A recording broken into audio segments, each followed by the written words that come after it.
Desde os tempos antigos, as profecias bíblicas lançam luz sobre acontecimentos que ultrapassam os limites do visível, revelando tramas espirituais profundas que se entrelaçam com a história humana. No coração dessas revelações, existe uma conexão pouco falada, quase oculta, entre os corredores secretos do Vaticano e os antigos anjos caídos mencionados nas Escrituras. Este vídeo não é apenas uma exposição histórica, mas uma jornada por trás das cortinas do aparente, onde mistérios antigos, registros esquecidos e simbologias escondidas começam a fazer sentido quando comparados às profecias milenares da Bíblia. À medida que o mundo caminha para eventos cada vez mais estranhos e intensos, o passado e o futuro parecem convergir. O que o Vaticano realmente guarda em silêncio? E qual a ligação disso com os seres celestiais que caíram? Prepare-se para mergulhar em uma revelação surpreendente que pode mudar a forma como você vê o fim dos tempos. Antes de mergulharmos nesse mistério que conecta os anjos caídos às estruturas mais ocultas do Vaticano, já te convido a se inscrever no canal e ativar as notificações. Aqui a gente vai além do superficial, analisando as profecias com profundidade, clareza e conexão com os tempos em que estamos vivendo. Se você busca compreender o que realmente está por trás dos acontecimentos do fim, esse é o lugar certo para caminhar com discernimento espiritual. Para compreender a ligação entre o Vaticano e os anjos caídos nas profecias bíblicas, é preciso voltar à origem da rebelião celestial. No livro de Gênesis, capítulo 6, há um trecho enigmático que menciona os filhos de Deus, que tomaram para si mulheres humanas, gerando os chamados Néfilim. Essa passagem, frequentemente evitada em sermões tradicionais, carrega implicações profundas sobre uma intervenção direta de seres espirituais na história humana. Esses filhos de Deus são amplamente interpretados por estudiosos como anjos caídos, os mesmos mencionados em Judas 1:6, que não guardaram o seu principado, mas deixaram a sua própria habitação. O que muitos não percebem é que essa rebelião não foi esquecida.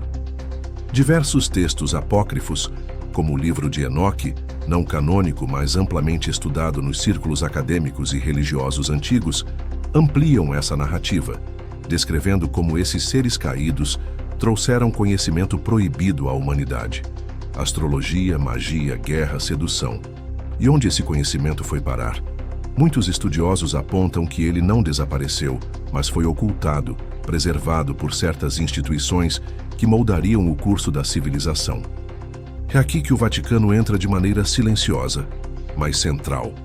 Com uma das maiores bibliotecas secretas do mundo, contendo documentos e manuscritos que remontam à antiguidade, o Vaticano sempre levantou suspeitas quanto ao que realmente guarda longe dos olhos públicos.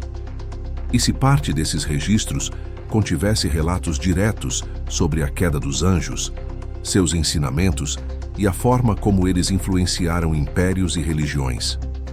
A conexão com as profecias bíblicas começa a se desenhar, pois sabemos que no tempo do fim, segundo Daniel 12:4, muitos correrão de uma parte para outra e o conhecimento se multiplicará. Mas que tipo de conhecimento? À medida que avançamos, fica cada vez mais claro que há uma linha tênue entre o que é revelado ao povo e o que é mantido nas sombras. E se os próprios sinais dos tempos estiverem ligados a um plano antigo, arquitetado por inteligências espirituais que, segundo Apocalipse 12, ainda operam nos bastidores da história, a verdade pode estar mais próxima e mais vigiada do que imaginamos. A presença de manuscritos antigos e documentos apócrifos nas profundezas do Vaticano levanta uma questão inquietante. Por que tantos textos relacionados a anjos caídos, ao livro de Enoque e a eventos sobrenaturais foram excluídos do cânon bíblico?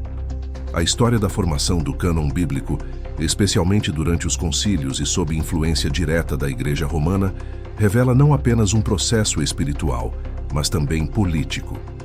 Muitos estudiosos reconhecem que houve critérios doutrinários, teológicos e institucionais envolvidos na escolha dos livros que seriam considerados inspirados e, portanto, aceitos oficialmente.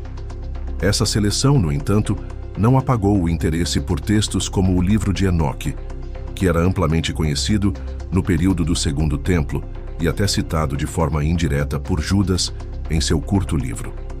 Ele descreve com detalhes impressionantes a queda dos vigilantes, anjos que se rebelaram contra Deus e ensinaram à humanidade segredos que aceleraram sua corrupção. Se o conteúdo desses escritos é tão perigoso a ponto de ser silenciado por séculos, o que ele ameaça expor? A resposta pode estar nas ramificações que essas verdades teriam sobre o entendimento do mal, da estrutura espiritual que opera sobre o mundo e da preparação para o juízo final. O Apocalipse nos fala de um tempo em que o dragão antigo, Satanás, enganaria todas as nações. Apocalipse 23. Mas será que essa enganação inclui um apagamento deliberado de informações essenciais à compreensão das profecias? O silêncio do Vaticano em torno de documentos como o Enoque e outros fragmentos encontrados em Qumran gera ainda mais especulações. Não se trata apenas de misticismo, mas de um padrão, o controle sobre o conhecimento espiritual e o que chega ou não às mãos do povo. Se os vigilantes caíram por cruzarem limites estabelecidos por Deus, a humanidade, ao buscar esse mesmo conhecimento oculto, repete um ciclo perigoso. Hoje, com o avanço da inteligência artificial, engenharia genética e comunicação global, vemos uma reedição dos dias de Noé, exatamente como Jesus profetizou em Mateus 24:37. Os limites entre o natural e o espiritual estão sendo rompidos novamente. E aqueles que conhecem essas conexões silenciam ou as distorcem, deixando a maioria despreparada para o que está por vir. Dentro da tradição bíblica, o conceito de ocultamento espiritual não é novo. Desde o Éden, quando a serpente ofereceu a Eva conhecimento, além do que Deus havia permitido, vemos um padrão recorrente: entidades espirituais oferecendo sabedoria proibida em troca de influência sobre a humanidade. Essa dinâmica, registrada nos primeiros capítulos de Gênesis, ressurge com força no episódio dos anjos caídos e se repete de maneira sutil ao longo da história. O que poucos percebem é que essa oferta continua ativa, mas agora sob roupagens mais sofisticadas. Ao longo dos séculos, o Vaticano assumiu um papel de guardião da fé cristã no Ocidente, mas também se posicionou como um centro de poder e influência sobre o conhecimento espiritual. É inegável que seus arquivos guardam milhares de manuscritos, artefatos e registros que jamais foram revelados ao público. Entre eles, existem relatos e documentos que falam de aparições angelicais, batalhas celestiais e até mesmo de experiências místicas registradas por santos, padres e papas, muitos dos quais descrevem eventos que se assemelham ao que as Escrituras dizem sobre o conflito entre os exércitos celestiais e os anjos decaídos. Esses relatos, no entanto, são frequentemente envoltos em silêncio ou desacreditados. Por quê? Porque revelam uma guerra espiritual que transcende o que é ensinado nos púlpitos. Uma guerra que envolve estruturas eclesiásticas, decisões políticas e até alianças espirituais. A própria profecia de Apocalipse 17 fala de uma mulher sentada sobre uma besta, vestida de púrpura e escarlata, símbolo de poder religioso e político, embriagada com o sangue dos santos. Muitos intérpretes enxergam ali uma referência direta ao sistema religioso apostatado, e alguns, de forma ousada, identificam traços desse sistema no próprio Vaticano. Esse simbolismo não é uma acusação rasa, mas um chamado ao discernimento profético. Vivemos dias em que os símbolos voltam à tona, e a linguagem apocalíptica se torna cada vez mais atual. Por trás de dogmas e decisões litúrgicas, pode haver ecos antigos de uma rebelião celestial ainda em andamento. O que está em jogo não é apenas teologia, mas o destino espiritual de nações. E a chave para compreender tudo isso está onde poucos têm acesso, nos bastidores da fé institucionalizada, onde o silêncio pode ser mais revelador do que palavras. Se esse conteúdo está fazendo sentido para você até aqui, não esquece de deixar o like. Isso ajuda muito a manter esse tipo de estudo vivo e chegando a mais pessoas que, como você, sentem que há algo maior por trás dos acontecimentos do mundo. E aproveita para comentar aqui embaixo. Você acredita que há informações espirituais sendo ocultadas das pessoas comuns?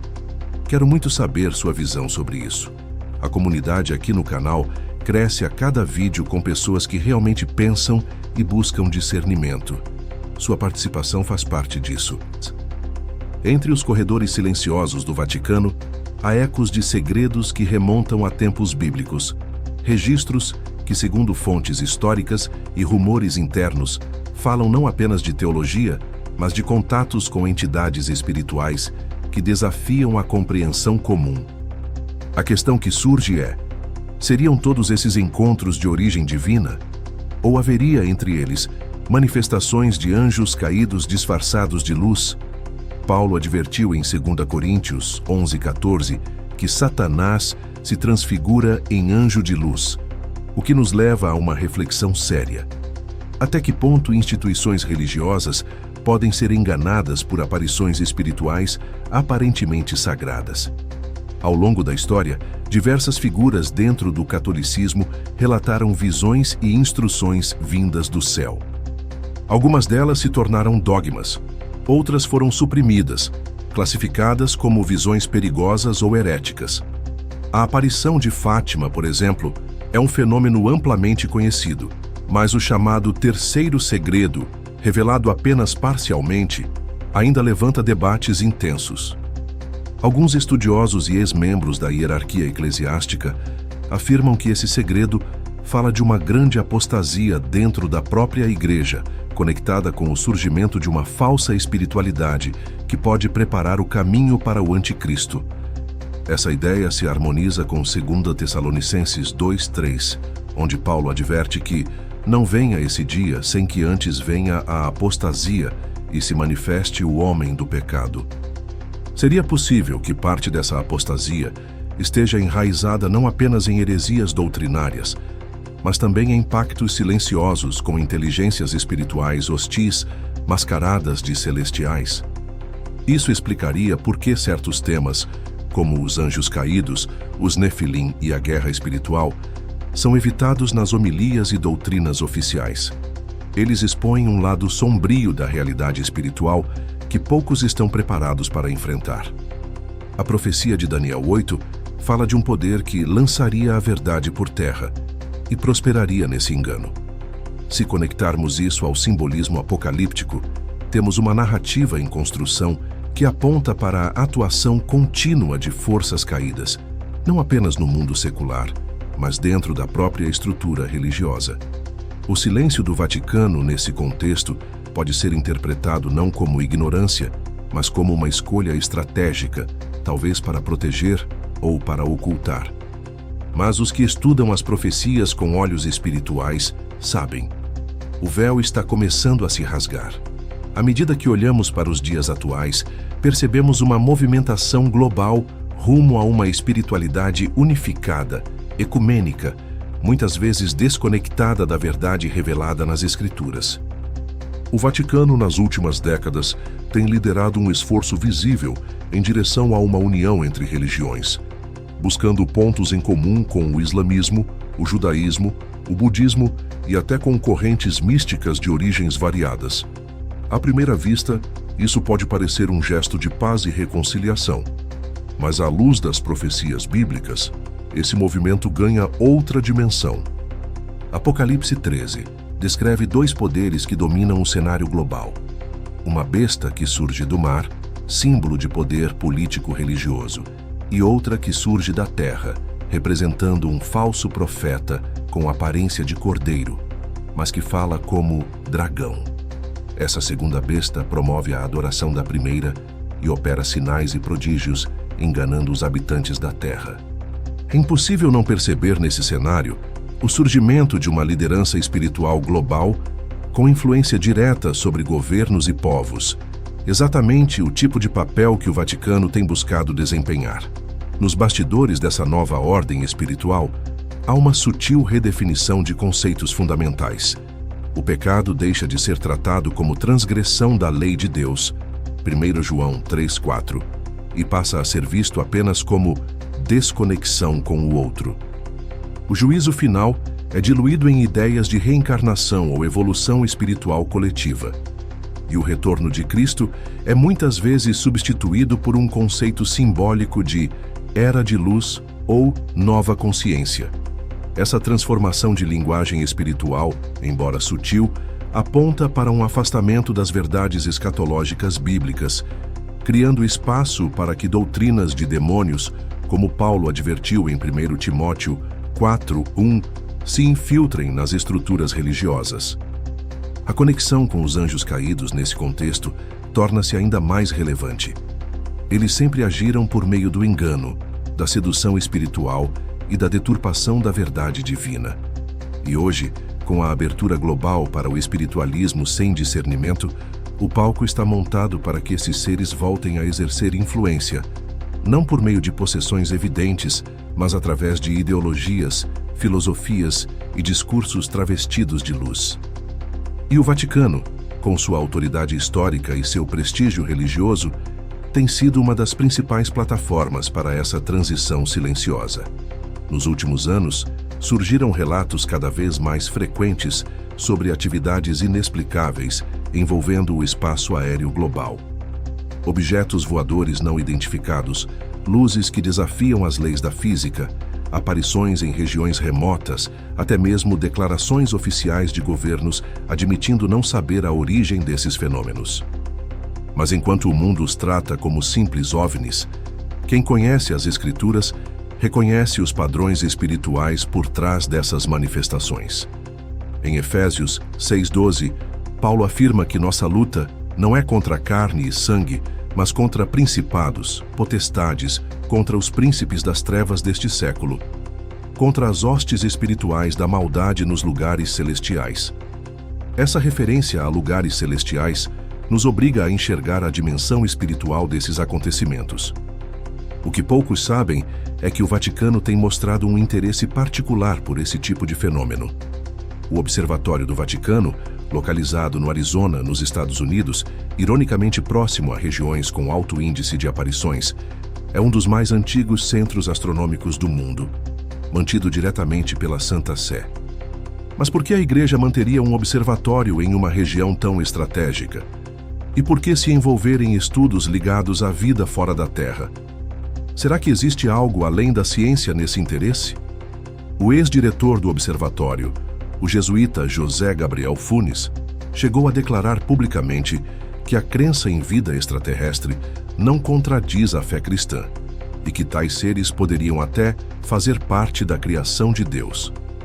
Em outras palavras, o Vaticano tem preparado lentamente o discurso para uma possível revelação de que não estamos sozinhos.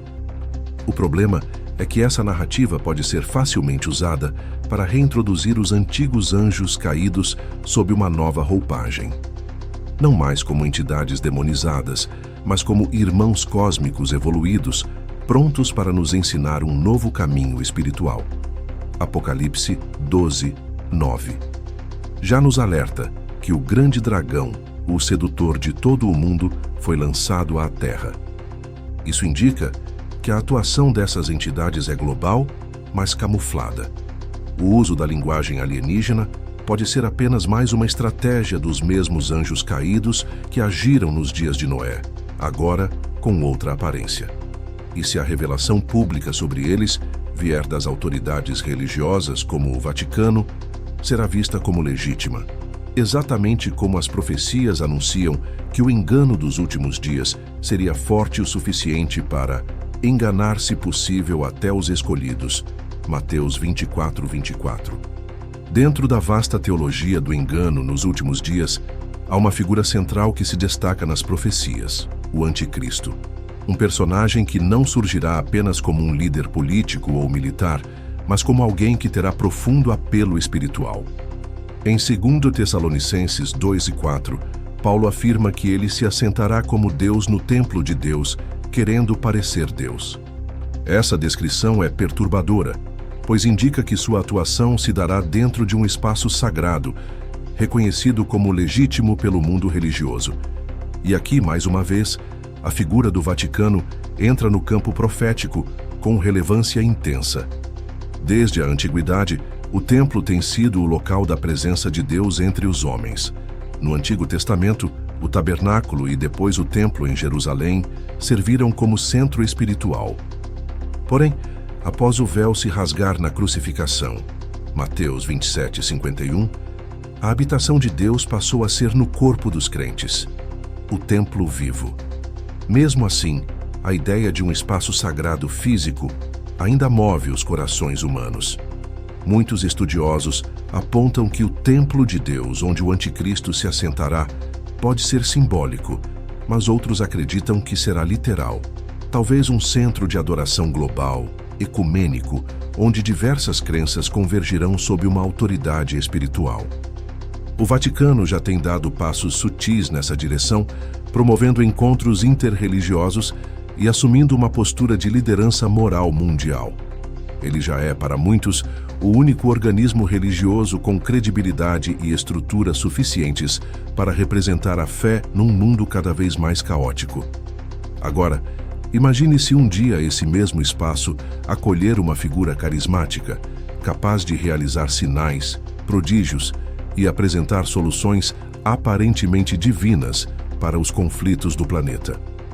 A profecia ganha contornos reais, palpáveis. Apocalipse 13:13-14 fala de sinais que enganarão a terra inteira. E se esses sinais vierem embalados em discursos de unidade, paz e espiritualidade elevada, quantos discernirão a verdade? Os anjos caídos, mestres na arte do disfarce, sabem que o maior engano não é o que assusta, é o que seduz. E ao longo da história, sempre procuraram assento ao lado do sagrado. Não seria estranho, portanto, que o lugar escolhido para manifestar o maior engano já planejado esteja exatamente no coração de onde muitos esperam a voz de Deus. Ao olharmos para as profecias finais, torna-se impossível ignorar a advertência de Jesus em Mateus 24:15, quando menciona a abominação da desolação no lugar santo, algo profetizado por Daniel. Essa expressão carrega um peso espiritual profundo. Ela não se refere apenas a um ato profano, mas a uma presença impura estabelecida, onde Deus deveria ser adorado. Se, como muitos creem, isso se aplica aos últimos dias, devemos então considerar: e se o maior engano estiver justamente naquilo que parece mais sagrado? Historicamente, o Vaticano foi palco de escândalos encobertos, documentos ocultos e decisões tomadas longe do olhar do povo. Porém, além das questões morais ou administrativas, existe algo mais profundo em jogo. Uma batalha espiritual que transborda os limites da religião institucional. Quando Apocalipse 18 fala da Babilônia, uma figura simbólica de um sistema religioso e comercial caído, ele descreve uma cidade vestida de luxo, mas habitada por demônios e espíritos imundos. É uma linguagem forte, mas cheia de implicações. O que parece ser o centro da fé pode, na verdade, ter se tornado um esconderijo para as forças do engano. A ligação com os anjos caídos se intensifica nesse ponto. Desde os tempos de Enoque, sabemos que essas entidades buscavam não apenas corromper a humanidade, mas estabelecer domínio espiritual sobre a terra. E esse domínio exige estruturas, templos, autoridades, dogmas, símbolos. Não é coincidência que tantas esculturas vitrais e obras presentes no Vaticano contenham figuras híbridas, olhos que tudo veem, serpentes e seres alados, que em nada se assemelham aos anjos descritos nas Escrituras. A arte muitas vezes revela o que as palavras tentam esconder. Em 1 Timóteo 4:1, Paulo diz que, nos últimos tempos, alguns apostatarão da fé, dando ouvidos a espíritos enganadores e a doutrinas de demônios. O que isso significa, senão que o engano será espiritual, simulado como revelação? O perigo dos últimos dias não está apenas no mundo secular, mas no falso sagrado. A atuação dos anjos caídos hoje não se dá necessariamente com violência ou possessão, mas com sedução, prestígio e influência institucional. E quando isso se mistura à expectativa do mundo por um salvador, qualquer que seja, A preparação para o palco do fim dos tempos estará completa. Diante de tantos mistérios, revelações e conexões proféticas que atravessam séculos, uma verdade permanece inabalável. Nada escapa ao controle de Deus. Mesmo quando as trevas parecem se infiltrar nos lugares mais sagrados, mesmo quando o engano se disfarça de luz e se senta onde antes havia reverência, o plano do Altíssimo segue firme, guiando a história em direção ao cumprimento de tudo o que foi escrito. O cenário que se desenha diante de nossos olhos não deve gerar medo, mas discernimento. As Escrituras não revelam os eventos finais para nos assustar, mas para nos preparar. A Bíblia é clara ao afirmar que os tempos seriam difíceis e que o engano seria tão convincente que até os escolhidos poderiam ser confundidos. Mas ela também nos assegura que aqueles que permanecerem fiéis, vigilantes e firmes na palavra serão guardados. Em Apocalipse 3:10, encontramos uma promessa poderosa. Porque guardaste a palavra da minha paciência, também eu te guardarei da hora da tentação que há de vir sobre todo o mundo para tentar os que habitam na terra. Essa é a nossa esperança. Não estamos sozinhos. O chamado, portanto, é para acordar. É hora de sondar os corações, limpar os altares internos e firmar os pés na rocha que é Cristo. Não importa o quão denso se torne o engano, o Espírito de Deus ainda fala aos que o buscam em verdade, e para esses há discernimento, força e direção. Em meio às sombras que se adensam sobre as nações, haverá um povo que brilha, não porque segue uma instituição, mas porque segue o Cordeiro onde quer que ele vá. A redenção está próxima, e os olhos espirituais dos que vigiam já conseguem ver os contornos da eternidade se aproximando no horizonte da história. Chegamos ao fim dessa jornada profunda e, de certa forma, desafiadora. Mergulhar nas profecias bíblicas, explorar os mistérios escondidos por séculos e refletir sobre realidades espirituais que ainda operam nos bastidores da história não é algo leve, mas é necessário. É como acender uma lâmpada em um cômodo escuro. No início, a luz incomoda, mas logo começamos a enxergar tudo com mais clareza. E é essa clareza que nos fortalece para viver com propósito, discernimento e, acima de tudo, fé. O que foi apresentado aqui não tem a intenção de acusar ou alimentar teorias vazias, mas de despertar o olhar espiritual para o que a palavra já anunciou há muito tempo. Quando olhamos o mundo à nossa volta e comparamos com o que as Escrituras revelam, percebemos que tudo está se alinhando exatamente como Deus disse que aconteceria. E isso, longe de causar temor, deve nos encorajar. A verdade não está perdida, ela está sendo revelada aos que têm olhos para ver e ouvidos para ouvir. Se esse tema falou ao seu coração, saiba que há muito mais a ser explorado. O universo das profecias é vasto, cheio de revelações que, quando compreendidas, transformam não apenas nossa visão sobre o mundo, mas também nossa caminhada com Deus. Se essa reflexão te despertou para algo maior, não sai daqui sem se inscrever no canal. Isso garante que você continue recebendo conteúdos que aprofundam as profecias com seriedade e clareza. Deixa seu like se essa mensagem falou com você e compartilha nos comentários o que mais te chamou a atenção nesse estudo. Eu leio tudo com muito carinho. E se quiser continuar explorando essas verdades escondidas à luz da Bíblia, dá uma olhada nos outros vídeos do canal. Tem muita coisa que pode expandir ainda mais sua compreensão sobre os tempos em que estamos vivendo. Que Deus te abençoe e te guie em toda a verdade. Até a próxima.